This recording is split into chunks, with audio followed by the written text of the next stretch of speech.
Alice and the Wonderland. The King and Queen of Hearts were sitting on the throne when they arrived, with a great crowd assembled about them. All sorts of little birds and beads, as well as the whole pack of cards. The knave was standing before them in chains, with a soldier on each side to guard him. And near the king was a white rabbit, with a trumpet in one hand, and a scroll of parchment in the other.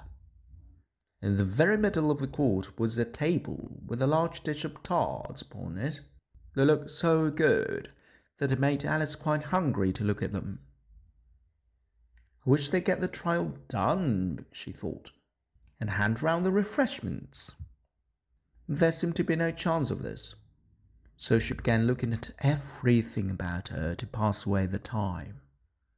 Alice had never been in a court of justice before, but she had read about them in books, and she was quite pleased to find that she knew the name of nearly everything there.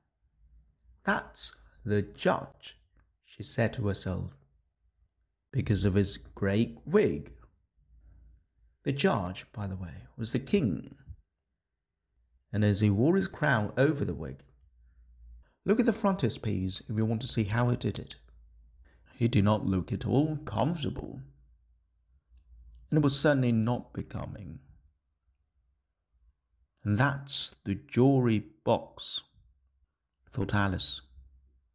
"And those 12 creatures." She was obliged to say creatures, you see, because some of them are animals and some were birds. "I suppose they're jurors." She said the last word 2 or 3 times over to herself, being rather proud of it. She thought, and rightly too, that very few little girls of her age knew the meaning of it at all. However, jury men would have done just as well. The 12 jurors were all writing very busily on slates. "What are they doing?" Alice whispered to the Griffin. "They can't have anything to put down yet, before the trial's begun."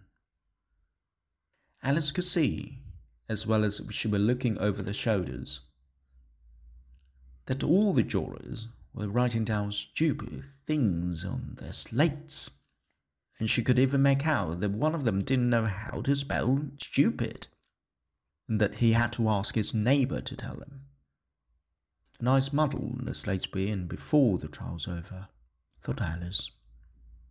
One of the jurors had a pencil that squeaked, as of course Alice could not stand, and she went round the court and got behind him, and very soon found an opportunity of taking it away. She did it so quickly that the poor little juror, it was Bill the lizard, could not make out at all what had become of it. So after hunting all about for it, he was obliged to write with one finger for the rest of the day, and this was of very little use, as he left no mark on the slate.